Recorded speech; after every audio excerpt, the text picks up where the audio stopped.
Aí galera, professora Glaucia entrando aqui na aula de literatura, segundo C, segundo D. Fiquem atentos. Bom dia para vocês. Vamos lá.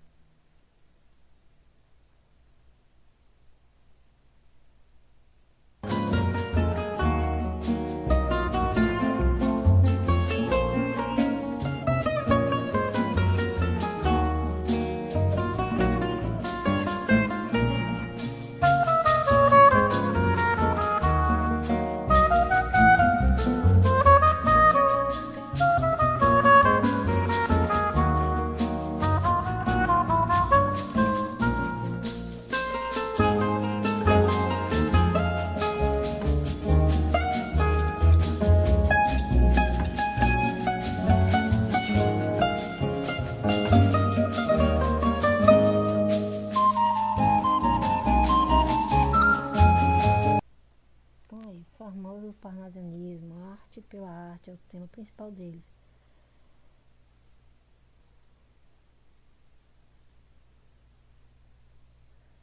O parnasianismo foi um movimento literário que surgiu na mesma época do realismo e naturalismo, no final do século XIX, e teve uma grande influência francesa. O nome vem do Parnasse contemporain, que foram trilogias publicadas na França em 1866. E a palavra Parnaso é o mesmo nome da montanha consagrada a Apolo e as musas da poesia da mitologia grega.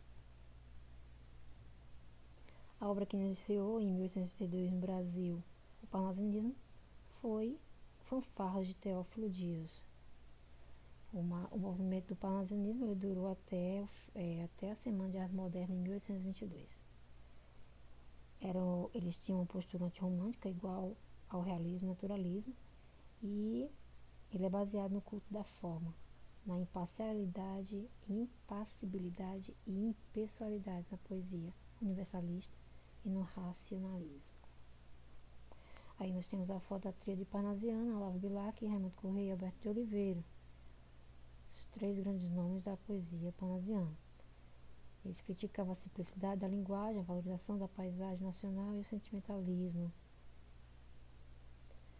Sua proposta inovadora é de uma poesia de linguagem rebuscada, racional e perfeita, do ponto de vista formal. E ao parnasianismo se seguiu o simbolismo, que foi um movimento que exaltou a realidade subjetiva e que negou a razão explorada pelos parnasianos. Quais foram as características mais importantes do parnasianismo? Eles são esteticamente detalhistas, se preocupam com a forma e valorizam o vocabulário culto dos sonetos, bem como as rimas raras. Os temas da antiguidade clássica são observados nessa escola literária, e os autores são realistas e objetivos e mostram as coisas como elas se apresentam, de forma descritiva e sem lirismo, ou com exaltação de sentimentos muito vagos. Isso porque entende que a arte já seja bela, de modo que não precisa ser explicada, pois ela vale por si. Muitas características do parnasianismo encontram-se presentes no realismo, mas tem que entender que no parnasianismo foram criadas apenas poesias, não existe prosa.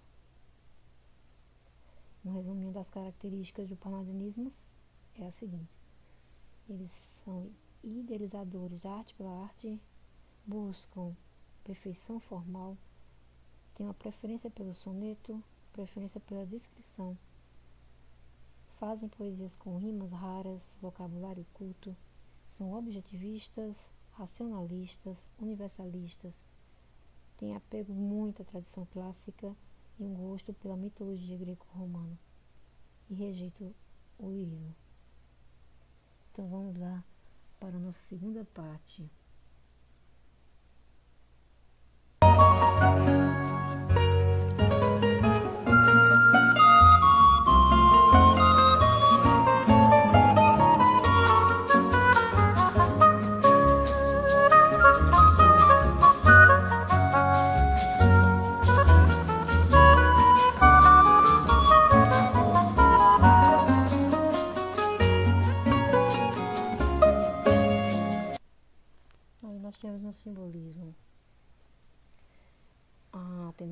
considerado que nasceu na França com teorias estéticas de Charles Baudelaire e floresceu principalmente na poesia em diversas partes do mundo ocidental no final do século XIX.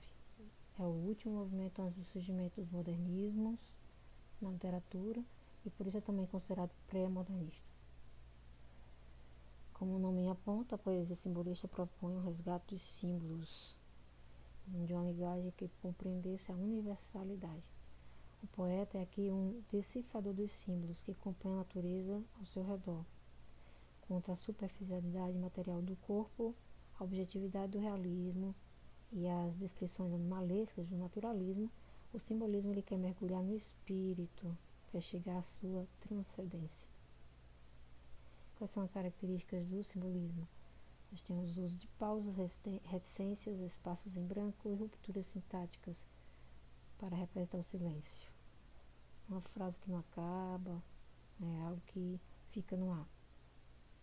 Tem a sinestesia, que é quando se constrói versos, que escreve sons, aromas, cores, usando os 5 sentidos, o olfato, o paladar, o tato, a visão e a audição.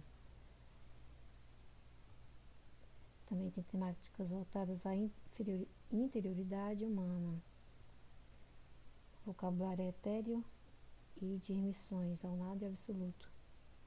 As famosas antíteses que ele já falou antes. E a presença comum de oposições, de antíteses, com uma tentativa de encarnar o que é divino e espiritualizar o que é terreno. Ele também tem um entendimento da poesia como uma visão de existência, do humano. Tem a religiosidade, não cristã, não só cristã, mas também oriental, como uma busca simbolista da transcendência. Tem uma descrição crepuscular, onde ele faz uma presença simultânea da luz e da sombra. Imagens sombrias, lúgubres e decadentes, um afrouxamento rigométrico parnasiano, dando espaço para metrificações regulares e versos livres. Então ele deixa de ser rigoroso como o parnasianismo, e agora eles não estão preocupados com as rimas e nem com as maneiras que escrevem os versos. Há um conceito musical do poema também. O simbolismo no Brasil incorporou os procedimentos composicionais do simbolismo francês. No entanto, as cenas noturnas da poemia e o epíteto dos malditos são substituídos por uma literatura de tons mais religiosos e litúrgicos. Aí nós temos o principal nome da poesia simbolista brasileira, que foi João Cruz de Souza. João da Cruz de Souza, conhecido por Cruz de Souza apenas, certo? Florianópolis, ele era nascido em Florianópolis e era filho de escravos alforriados. E participou de uma educação, mesmo assim ele foi participante de uma educação formal, elitizada, e sua obra reflete uma erudição inconciliável com a situação racial de um Brasil que acabara de abolir os escravos. Com a publicação de missais e broquéis, tem início aí os primeiros anos do simbolismo no Brasil. Seu trabalho traz grandes novidades ao procedimento literário brasileiro e usa aliterações, prolongamentos sonoros, rompimento com rigor parnasiano da métrica, ressonâncias internas, entre outros. Nós vamos ler agora Carnal e Místico, uma poesia dele, que diz: pelas regiões tenuíssimas da bruma vagam as virgens e as estrelas raras, como que o leve aroma das searas todo o horizonte de redor perfuma, numa evaporação de branca espuma, vão diluindo as perspectivas claras, com brilhos crus e fúlgidos de tiaras, as estrelas apagam-se uma a uma.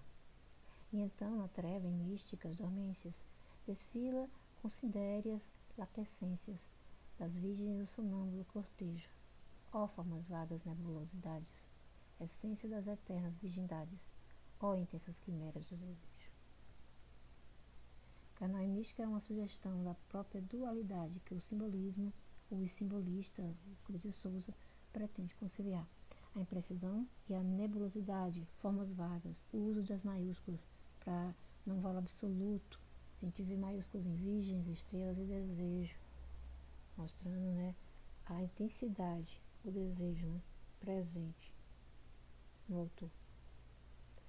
O outro muito conhecido é Afonso Henrique de Costa Guimarães, conhecido por Alfonso Guimarães. Ele latinizou o nome dele em 1894. Tinha uma intenção mística, né, que aproximava o nome dele dos hinos católicos que ele tanto amava. Quando tinha 17 anos, faleceu uma prima dele, né, e aí ele começou a escrever poesias com a temática da morte. Ismália foi uma das poesias mais conhecidas de Afonso Guimarães. Vamos ler. Ismália. Quando Ismália enlouqueceu, pôs-se na terra a sonhar. Viu uma lua no céu e outra lua no mar. No sonho em que se perdeu, banhou-se todo em luar. Queria subir ao céu, queria descer ao mar. E no desvario seu, na torre pôs-se a cantar. Estava perto do céu, estava longe do mar. E como um anjo pendeu as asas para voar, queria a lua do céu, queria a lua do mar. As asas que Deus lhe deu ruflaram de par em par. Sua alma subiu ao céu, seu corpo desceu ao mar. Então a gente vê aí um estilo, né, só falando de morte, de tristeza. Augusto de Carvalho Rodrigues dos Anjos é o nosso querido Augusto dos Anjos, muito conhecido. Tem até a rua com o nome dele aqui em Fortaleza, né? Era difícil de se encaixar em qualquer movimento literário, estando ao mesmo tempo fora e acima disso. Ele retoma de Cruz e Souza a dificuldade de adaptar-se ao cotidiano, a estrutura de alguns versos. No entanto, a novidade trazida pelo poeta, entendido por Otto Maria Carpo como o mais original de todos os poetas brasileiros, era a mistura de uma terminologia científica com uma obra permeada por profunda tristeza e amargura. Ele era perturbado por uma enorme angústia metafísica, da aspiração de todos os contrastes matéria e espírito. Escreveu um único livro, chamado Eu, em 1912, e morreu prematuramente aos 30 anos. Como já falei antes, vítima de tuberculose. A morte de todos eles, a maioria deles é com tuberculose. O vocabulário patológico, que é referente a doenças, né, aparece muito nos seus poemas. Elementos químicos e signos do zodíaco, mal-estar constante e mórbido. É dele a poesia Psicologia do Invencido que diz: Eu, filho do carbono e do amoníaco, monstro de escuridão e rutilância, sofro desde a epigênese da infância a influência má dos signos do zodíaco. Fundidissimamente hipocondríaco, este ambiente me causa repugnância. Sobe-me à boca uma ânsia análoga à ânsia que se escapa da boca de um cardíaco. Já o verme, este operário das ruínas, que o sangue podre das carnificinas come e a vida em geral declara guerra, anda a espreitar meus olhos para roê-los, e há de deixar-me apenas os cabelos na frialdade inorgânica da terra. Resumindo, o que foi o simbolismo? O movimento literário do final do século XIX, de origem francesa, buscava a conexão entre o mundo material e espiritual, tinha temáticas transcendentes e metafísicas, o uso de sinestesia, com o uso do olfato, né? Da visão, do tato, vocabulário etéreo, antíteses e paradoxos, uso de pausas, alterações e musicalidade. Os principais autores foram Baudelaire, Mallarmé, Verlaine, Ribot, na França, e no Brasil, Cruz e Souza, Afonso de Guimarães, Augusto dos Anjos. E esse último era tido como pós-simbolista ou pré-modernista.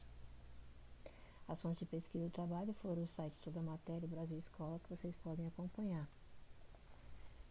Lá no Fóruns vocês vão ter uma atividade de literatura para preencher e mandar para mim até às 23h59 de amanhã, dia 10. Galera, um beijão da tia Glaucia, fique com Deus, que a paz esteja com vocês e com toda a família. Um abração, bye bye.